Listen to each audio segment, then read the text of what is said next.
headlines. Sponsored by BST Infratech Limited. BSTL pipes available in round, square and rectangle shapes. 15 वर्षों से लगातार सब जगह फिट, हर जगह hit. For trade inquiry, contact 8338000045, 03322623914, 03322623915. Coal India की अनुषंगी इकाई ईस्टर्न कोलफील्ड्स लिमिटेड अर्थात ECL एक बड़े वित्तीय संकट का सामना कर रही है।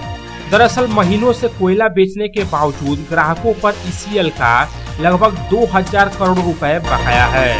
इस बकाये में से लगभग 500 करोड़ रुपए दामोदर वैली कॉरपोरेशन अर्थात DVC पर बकाया है।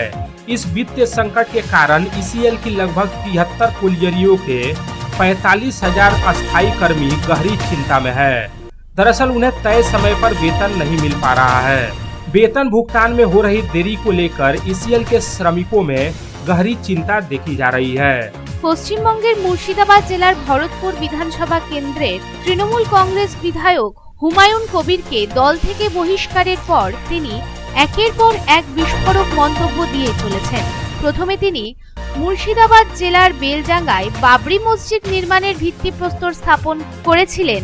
এখন তৃণমূল সুপ্রিমো এবং রাজ্যের মুখ্যমন্ত্রী মমতা বন্দ্যোপাধ্যায়কে সরাসরি চ্যালেঞ্জ জানিয়ে তিনি AIMIM সুপ্রিমো তথা সাংসদ আসাদুদ্দিন ওয়াইসির সাথে যোগাযোগের কথা ঘোষণা করেছেন।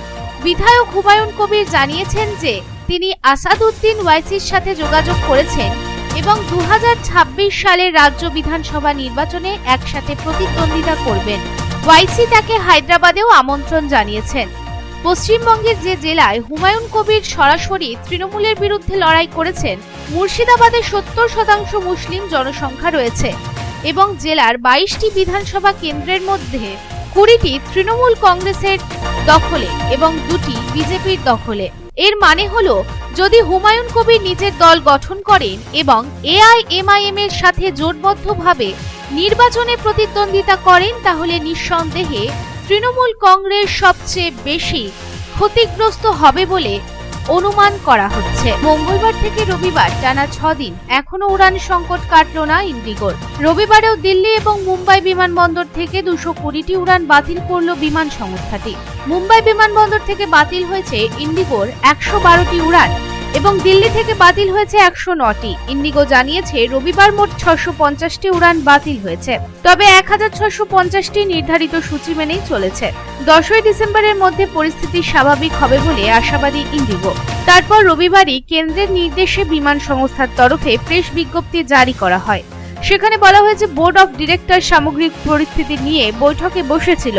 ইন্ডিগোর মুখপাত্র জানিয়েছে এই বৈঠকের মূল লক্ষ্য ছিল কিভাবে সংকট কাটানো যায়। আসানসোলের গির্জা মোড়ে রবিবার তৃণমূল কংগ্রেসের তরফে এসআইআর নিয়ে একটি প্রতিবাদ সভার আয়োজন করা হয়। এই প্রতিবাদ সভায় রাজ্যের আইন ও শ্রমমন্ত্রী মলয় ঘটক, আসানসোল পৌর নিগমের chairman Amarnath Chatterjee, deputy mayor Wasimul Haque, Abhijit Ghatak, mayor পরিষদ সদস্য গুরুদাস চ্যাটার্জি, বড় চেয়ারম্যান অনিমেষ দাস, রাজেশ তিওয়ারি, পশ্চিম বর্ধমান জেলা পরিষদের সভাধিপতি বিশ্বনাথ বাউরি, জামুরিয়ার বিধায়ক হরেরাম সিং সহ অন্যান্য তৃণমূল নেতৃবৃন্দ ও বিপুল সংখ্যক কর্মী এই প্রতিবাদ সভায় উপস্থিত ছিলেন। এই এসআইআর সংক্রান্ত প্রতিবাদ সভায় বক্তব্য রাখতে গিয়ে রাজ্যের আইন ও শ্রমমন্ত্রী মলয় ঘটক বলেন যে যখনই বাংলায় নির্বাচন হয় তখনই বিজেপি নেতারা বাংলায় আসে এবং মিথ্যা কথা বলে, জনগণকে বোকা বানানোর চেষ্টা করে। যখন বিজেপি নেতারা বুঝতে পারে যে এভাবে বাংলার জনগণকে বোকা বানানো যাবে না, তখন তারা ভোটার তালিকায় কারচুপির জন্য এসআইআর শুরু করেন। আগামী বছর বাংলা সহ অনেক রাজ্যে বিধানসভা নির্বাচন হতে চলেছে। শীতের মরশুমে সাজিয়ে তোলা হচ্ছে পর্যটন কেন্দ্র। শরীরকে সুস্থ রাখতে এবং মেদ কমাতে বেসরকারি পুষ্টিকর খাদ্য সংস্থার অনুষ্ঠান। এই ক্লিনিকে সম্পূর্ণ ভেষজ পুষ্টিকর খাবার পাওয়া যায়। শনিবার সন্ধ্যায় সিটি সেন্টারের একটি বেসরকারি হোটেলে চলে অনুষ্ঠান।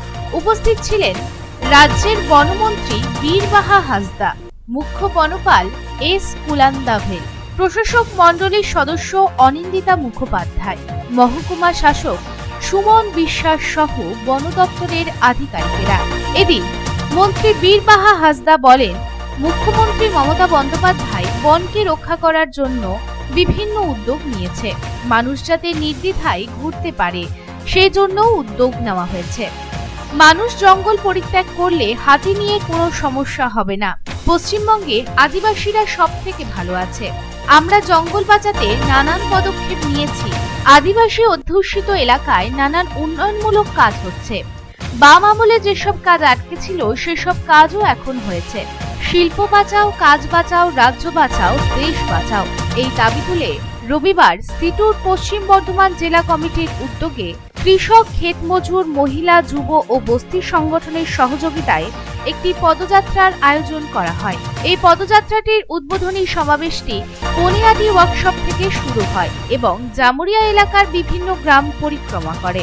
9 দিনব্যাপী এই পদযাত্রা অনুষ্ঠানে তারা তাদের বিভিন্ন দাবি দাওয়া তুলে ধরবেন। এদিনের এই পদযাত্রার উদ্বোধনী অনুষ্ঠানে উপস্থিত ছিলেন সিটুর জেলা সম্পাদক গৌরাঙ্গ চ্যাটার্জি, জামুরিয়ার অজয় জোনাল ইস্ট এবং ওয়েস্ট কমিটির সম্পাদক যথাক্রমে মনোজ দত্ত, তাপস কবির সহ অন্যান্য নেতৃবৃন্দ। জানা যায় এই পদযাত্রাটির সমাপ্তি সমাবেশ হবে 15ই ডিসেম্বর কাজুরা গ্রাম হাটতলায়।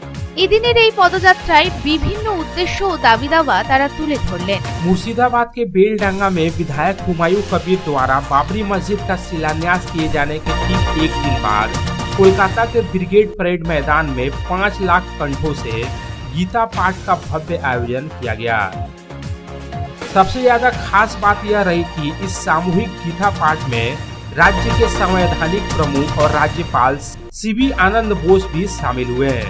राज्यपाल सीबी आनंद बोस का ब्रिगेड परेड मैदान में आना ही नहीं बल्कि मंच पर चढ़कर माइक्रोफोन के सामने संस्कृत उच्चारण में गीता पाठ करना इस कार्यक्रम का सबसे ज्यादा चौंकाने वाला और मुख्य आकर्षण रहा। पांडेश्वर विधानसभा क्षेत्र अंतर्गत बहुला ग्राम पंचायत में शनिवार को एसडीओ सुमन विश्वास और बीडीओ बृष्टि हाजरा ने निरीक्षण किया। निरीक्षण के दौरान एसडीओ और बीडीओ ने बहुला ग्राम पंचायत के कामकाज, सरकारी योजनाओं के कार्यान्वयन और उनकी प्रगति की समीक्षा की। प्रशासनिक अधिकारियों ने इस दौरान बहुला ग्राम पंचायत के प्रधान, उप प्रधान समेत सभी पंचायत सदस्यों से मुलाकात की और विकास कार्यों को लेकर गहन विचार विमर्श किया। Headlines sponsored by BST Infratech Limited. BSTL pipes available in round, square and rectangle shapes.